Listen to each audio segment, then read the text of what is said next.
Hey, PT friends, I've got Research Review Monday for you, hot and ready to go. I'm going to try to keep this down to just a few minutes as best as I can.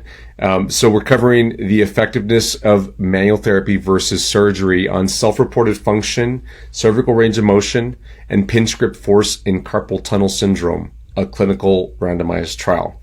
I absolutely love this study. I thought it was fantastic that they pitted manual therapy against surgery. Of course, that's what I love the most. And they found some cool results. After 1 month, after the first month of treatment, manual therapy, it says right here, I have a highlight at the top, they had a significant difference in favor of manual therapy. Ooh, let's pop that out. At 1 month for self-reported function and pinch tip grip force on the symptomatic side. They went into detail about how they calculated the math, how they got all the people. It was all actually females. They had 100 people at the beginning of the study. 6 dropped off. You know the whole shebang. What I want to highlight to you is just that the fact that there is not much research out there like this that pits physical therapy against surgery, and specifically manual therapy. Now, what they were the reason why they were doing this study was because the American Academy of Orthopedic Surgeons had put out as their recommendations for treatment for carpal tunnel syndrome, corticosteroid injection, splinting, and surgery as more beneficial treatments over physical therapy.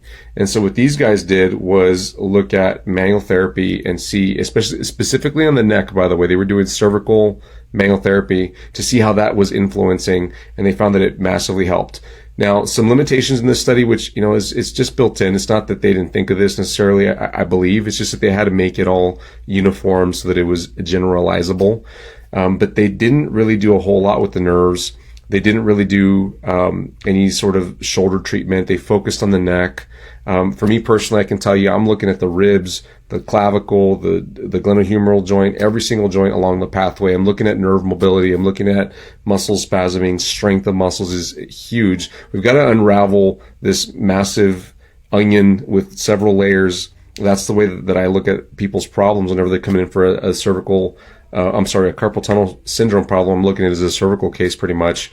And that's how it needs to be properly addressed to get the long-term effect of getting this person back to normal, back to doing their normal things as much as possible. So just keep that in mind. I think that was one of the limitations of this study. But over time, I think we'll start to see more studies like this randomized controlled trial, which is super high on the like how good of research this was. And then eventually, hopefully, we get some meta-analysis, which is the highest, showing that we have a significant improvement. Now, they didn't do physical therapy for very long. Of course, surgery is a more long-term change for somebody. It's a permanent change. And then they had follow-up physical therapy after surgery as well. So you got to look at that as well. Anyways, those are my 2 cents. If you have any questions on manual therapy techniques for the cervical spine, what I do for the nerves, questions about this study specifically, I'm happy to answer them. Comment below here. Put a video comment if you can. If you need to send me a direct message because you feel comfortable doing that more so, that's cool. And we'll answer it either directly or as a group, depending on what's going on. But guys, let me know what you think of this study. I want to hear how you handle carpal tunnel syndrome problems. Are you doing more of a cervical-based treatment, or are you focusing on the wrists? What kinds of exercises do you give people long-term after they end therapy? Is it like a putty exercise? Is it something else? Let's share and grow together. I'd like to know. Anyways, I hope you have the best day, and I look forward to hearing from you. Bye-bye.